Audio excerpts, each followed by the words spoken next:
a man who basically could have lived anywhere in the world, but you chose Medellin. How has your life improved since you got here? What are some of the biggest negatives you see about living here? Safety.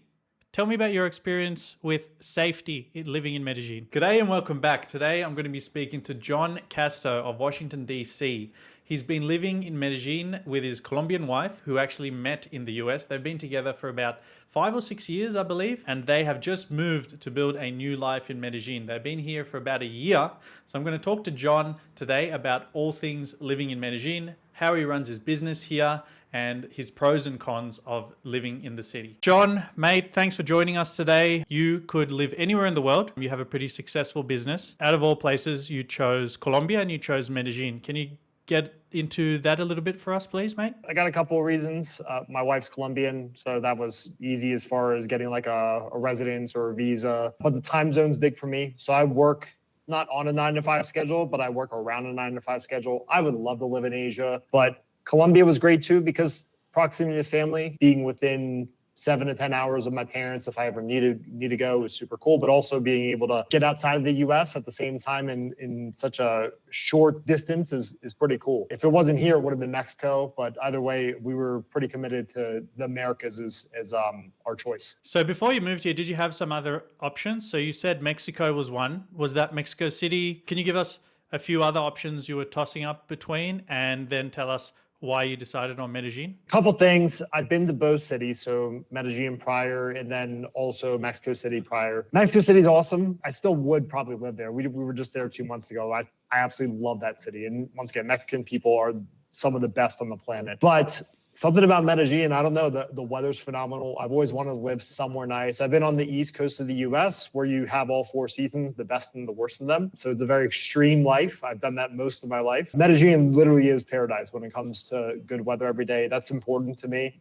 I feel like I've paid my dues. I've done my time in the harsh of winter and the humidity of summer. And then also, obviously, cost of living, that's a huge plus, but it wasn't my main motivation. I live very frugal, more or less. I like to spend money on food and travel, but day-to-day expenses, they don't really change. I'm saving a little bit of money here, but that's not, once again, that's not our purpose for moving here. And then also just something different, like just a different experience. Like I've been living in the US a majority of my life. So Medellin was cool. It was literally and figuratively far away enough from home, but also close enough to home as well. In terms of the biggest benefits you see of living here in Medellin, you've been here over a year now, right? Which is a good time. You're out of the honeymoon stage. You've seen the ups and downs. Let's get into some pros and cons now, yeah? Top 3 reasons that you love living here. Weather, hands down.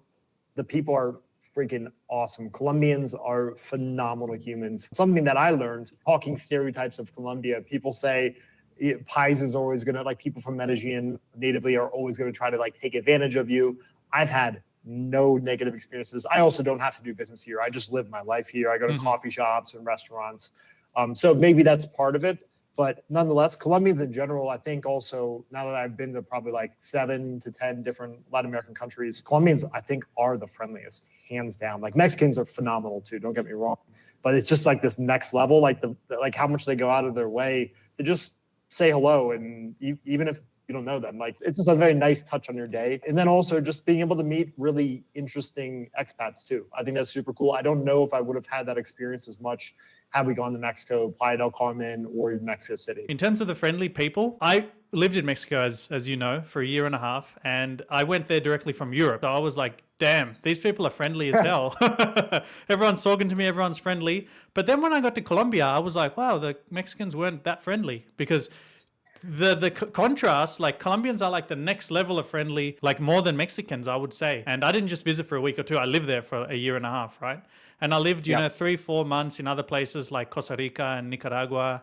I visited Guatemala, a lot of these countries. But yeah, Colombians and Brazilians far apart, much friendlier than anything else I've seen. Another big reason that I really moved here as well, John, is because I was living as a surfer for a year and a half in these surf towns.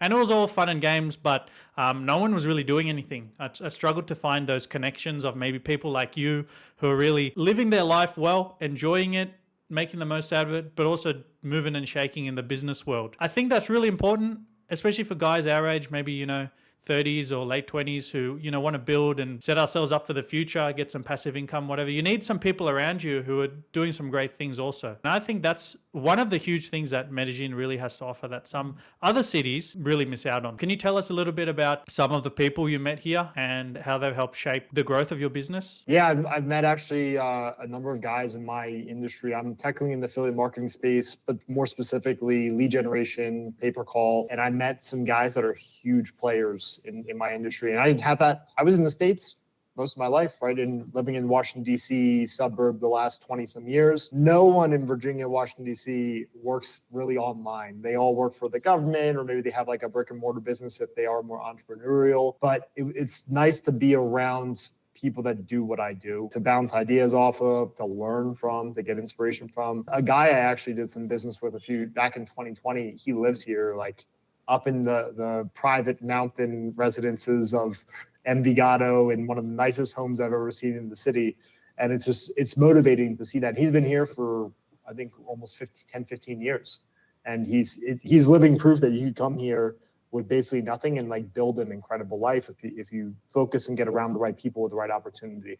I feel you as well, John, because I was in Australia. I was pretty much with some pretty successful people who are all in the construction business and finance and stuff. And they were all making upwards of, 100K, sometimes 200, 300, but they're all just workers, 9 to 5 kind of slaves. No one was really entrepreneurial and thinking outside the box of how they could create passive income, travel the world and get more free time and stuff. And I only discovered that after I started traveling and, got to Medellin, because I had no online skills at all. And I just basically learned once I got here after meeting a few people, seeing other people doing great things. And if it wasn't for moving here, I never would have done any of this YouTube or any of this stuff that I'm doing now. So that's a huge, huge bonus, I think. But let's talk about how you run your business, because I know a lot of people have a business now in the US or whatever country they might be watching from, but they're not really sure how it translates to doing it in a different country. So if they come to Medellin, they might not know how's the infrastructure, how's the internet connection, can they manage their business and can they grow their business here?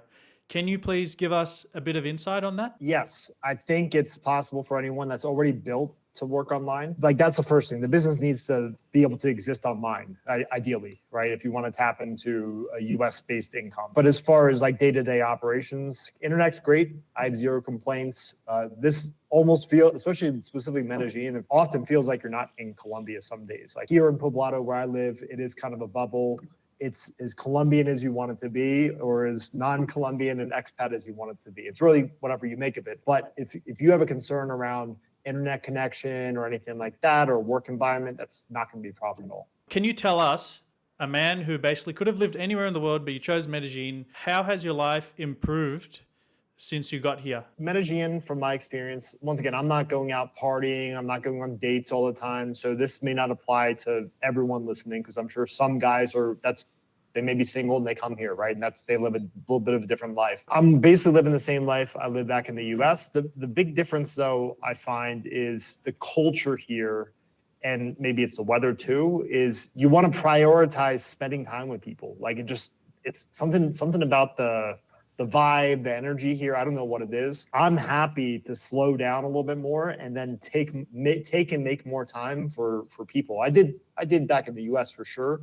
But I think like weekends are like you got to really push back on a weekend to really grind the way you would back in the US, from my experience. But yeah, that's a huge difference. I feel very connected to people here and I want to spend time because they invite me to do stuff. They live a much more balanced life, you would say. Yes. 100%. Let's transition to negatives, right? We can't just be like, this is the best place in the world, because nowhere is it the best place in the world. Every place has pros and every place has cons, right? What are some of the biggest negatives you see about living here? I live pretty close to the main tourist party area, within 5 minutes of walking, and I never go there. Provenza is what it's called, or Parquilleras, which is now filled with prostitutes. And that's part of what I don't like about it, is because you get a lot of guys that come that speak zero Spanish. They come for 3 days and they come to just do drugs and then find hookers. And I basically want nothing to do with that crowd. That is a huge downside. Another negative would probably be the food. I'm a huge, huge foodie. So I do miss my ramen, my sushi, my pho, which I would eat almost every single week. The biggest frustration is with how Medellin has shifted over the last few years, and the peso to the dollar, the relative cost versus the quality, the correlation doesn't make sense. It's a big mismatch, often, not always, but often. So not only do you get a worse product sometimes, but you're paying just the same price. I think that's the frustration, because I'm a big believer in value. If it's half the price and it's maybe just 30% not as good as the best sushi in Washington, D.C., I could live with that. But when I'm paying the same price for worse food, it doesn't make sense. You're definitely correct, because I've noticed that as well. A lot of these kind of specialist restaurants, let's call them, where they need to maybe import ingredients, or maybe they have a specialist chef who maybe only a couple of them know how to cook this type of way in Medellin. They're always so expensive, and they're definitely not as good as anything that I've had in the US or other countries. And I did notice that in some of the places, like to go get a nice pad thai or something, it could even be the same price as the US. And I don't mind paying it if it's the same quality food. I could live with that. It's frustrating when it's more expensive and it's worse. Let me ask you about one thing that many people might think as a negative: safety. Tell me about your experience with safety living in Medellin. It's what I always say to people that ask or bring it up or are shocked when I say Medellin, Colombia. It's what you make of it, in the sense of, if you're coming here looking for hookers and drugs, staying out till like 4 a.m. at clubs in any major city, in Baltimore, New York, Chicago, that's just not a good look. And then being in technically I guess Colombia is technically a developing nation, it's just not a good idea. If you're with a group of buddies and no one's getting too messed up, like you should be fine.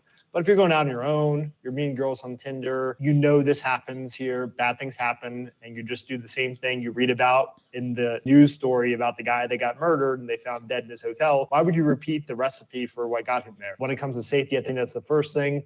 The second thing is, you do see expats walking on the streets, even in the nicer neighborhoods, still wearing like big chains and stuff. Just come on. It's just common sense. You're not in Dubai where people get their hand chopped off, not literally, but figuratively, maybe literally, I don't know, get their hand chopped off for theft, or, a super extreme strict country like that with rules and penalties. What is a penalty for murder here? It's definitely not a life sentence. No, 20 years or something like that, but they can get it off. They get a lesser sentence. They get a lesser sentence for good behavior and overcrowding, because there's a lot of people in the jails. So think about it this way. If you're a Colombian, you live in the poorest neighborhood, you have no future, your best option on paper, logically, is, I could try to work my way up the next 20 years and maybe nothing happens, or I go rob someone. If they fight back, I shoot them and then run off with their stuff and probably get away with it. Worst case, I get caught. I do 5 to 10 years, but I'm able to pay for my mom's medical bills. Knowing that and understanding that about where you're going as a tourist or as a expat relocating, use common sense. Like, that exists. That's a real thing. Don't put yourself in a position to where that could happen to you. Yeah, there's no point complaining about it. I see many people complaining and crying about the state of crime in Colombia, but if you need to wear your gold chain and talk on your iPhone and pick up prostitutes off the street, then if something happens to you... That's a recipe for something bad to happen in any major city. I've been out in Baltimore 10, 11 p.m. We're just in the main downtown area where there's the stadiums for all the sports. Mm-hmm. I felt much safer here than I felt there.